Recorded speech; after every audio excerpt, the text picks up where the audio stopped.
पर लेकर आ गए हैं आपके लिए बहुत ही इंपॉर्टेंट वीडियो और बहुत ही महत्वपूर्ण वीडियो। ध्यान दीजिएगा, इसमें हम बात क्या करने वाले हैं अच्छी तरीके से मैं आपको बताएंगे और समझाने का प्रयास करेंगे। ध्यान दीजिएगा सभी लोग, इसमें हम बात करने वाले हैं कक्षा 10, ठीक है ना। कक्षा 10 हिंदी के 20 बहुविकल्पी प्रश्नों की बात करेंगे और जो आपके एग्जाम में एग्जैक्टली आने वाले हैं, ठीक है ना। और यहाँ पर पहला प्रश्न देखिए, निम्नलिखित कथनों में से एक कथन सही है, उसे पहचान कर आपको लिखना है। तो पहला ऑप्शन क्या है, अशोक के फूल हजारी प्रसाद द्विवेदी का निबंध संग्रह है। बिल्कुल ये सही बात है, उनका निबंध संग्रह ही है। और दूसरा ऑप्शन, डॉक्टर राम कुमार वर्मा ख्याति प्राप्त कहानीकार हैं। बिल्कुल नहीं है। ध्रुव स्वामिनी जयशंकर प्रसाद का प्रसिद्ध काव्य है। बिल्कुल नहीं है। त्रिवेणी रामचंद्र शुक्ल का एक प्रसिद्ध नाटक है। बिल्कुल भी नहीं। तो आपका आंसर कौन सही हो जाएगा? आंसर नंबर 1 आपका सही हो जाएगा, ठीक है ना। अगला क्वेश्चन, निम्नलिखित कथनों में से एक कथन सही है, उसे पहचान कर आपको लिखना है। तो 4 ऑप्शन इसमें आपको दिया है। हजारी प्रसाद द्विवेदी प्रसिद्ध रिपोर्टर लेखक है। बिल्कुल नहीं है। प्रभाकर माचवे ख्याति प्राप्त डायरी लेखक हैं। बिल्कुल नहीं है। और राहुल सातकृष्ण प्रसिद्ध यात्रा साहित्यकार हैं। बिल्कुल सही बात है ये, ठीक है ना। अब देखिए अगला ऑप्शन आपको बिल्कुल गलत दिखेगा क्योंकि एक ही ऑप्शन आपका सही है इसमें।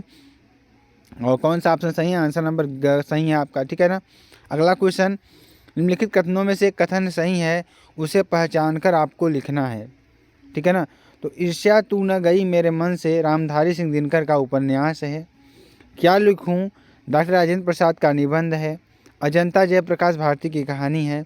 या बाणभट्ट की आत्मकथा डॉक्टर हजारी प्रसाद द्विवेदी का उपन्यास है। तो आंसर क्या हो जाएगा आपका? इसमें आंसर आपका हो जाएगा बाणभट्ट की आत्मकथा डॉक्टर हजारी प्रसाद द्विवेदी का उपन्यास है, ठीक। 4 नंबर की बात करेंगे, निम्नलिखित कथनों में से कोई एक कथन सही है, उसे पहचान कर आपको लिखना है। तो इसमें आपका आंसर क्या हो जाएगा? झलमला पदुमलाल पुन्नालाल बख्शी का कहानी संग्रह है, ठीक। अगला क्वेश्चन, निम्नलिखित कथनों में से एक कथन सही है, उसे पहचान कर आपको लिखना है। तो ध्यान दीजिएगा, इसमें आपको आंसर कौन सा सही हो जाएगा? इसमें आपका आंसर हो जाएगा डॉक्टर हजारी प्रसाद द्विवेदी हिंदी के प्रसिद्ध आलोचक हैं। क्या हैं? प्रसिद्ध आलोचक हैं, ठीक है ना। चलिए अगला क्वेश्चन 6 नंबर की बात करेंगे। ध्यान दीजिएगा, निम्नलिखित कथनों में से एक कथन सही है, उसे पहचान कर आपको लिखना है। तो इसमें आपका आंसर क्या हो जाएगा? ध्यान दीजिएगा, इसमें देखिए जयशंकर प्रसाद आलोचक के रूप में प्रसिद्ध हैं। बिल्कुल नहीं है। और हजारी प्रसाद द्विवेदी निबंधकार के रूप में प्रसिद्ध हैं। बिल्कुल सही बात है, ये आपका आंसर सही हो जाएगा। आचार्य रामचंद्र शुक्ल कवि के रूप में है, ठीक है ना। चलिए अगला क्वेश्चन ध्यान दीजिएगा, क्या है कि निम्नलिखित कथनों में से एक कथन सही है, उसे पहचान कर आपको लिखना है।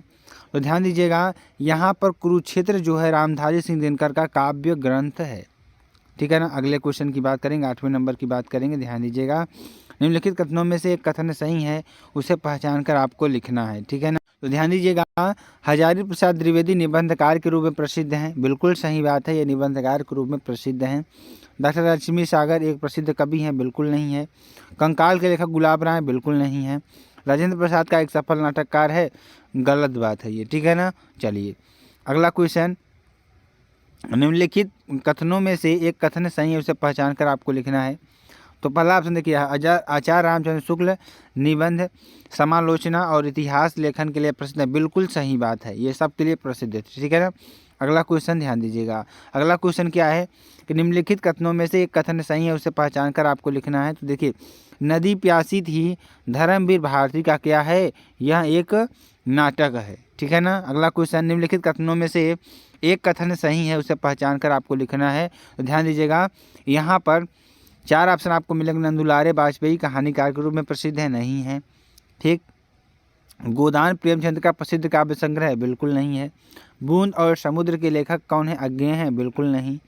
और जैनेन्द्र एक प्रसिद्ध उपन्यासकार हैं। बिल्कुल सही बात है, ठीक है ना। चलिए, निम्नलिखित कथनों में से एक कथन सही है, उसे पहचान कर आपको लिखना है। तो ध्यान दीजिएगा, शेखर एक जीवनी अज्ञेय जी की रचना है, ठीक। बहुत बार पूछा गया, वेरी इंपॉर्टेंट प्रश्न है आपके लिए, ठीक है ना। अगला क्वेश्चन ध्यान दीजिएगा, निम्नलिखित कथनों में से एक कथन सही है, उसे पहचान कर आपको लिखना है। तो ध्यान दीजिएगा, इसमें ऑप्शन कौन सा है? चिंतामणि आचार्य रामचंद्र शुक्ल का एक निबंध संग्रह है। ये तो आपके सिलेबस में भी है, ठीक है ना। चलिए, निम्नलिखित कथनों में से एक कथन सही है, उसे पहचान कर आपको लिखना है। ध्यान दीजिएगा, इसमें आपको गुनाहों का देवता धर्मवीर भारती का उपन्यास है, ये आपका आंसर सही हो जाएगा, ठीक।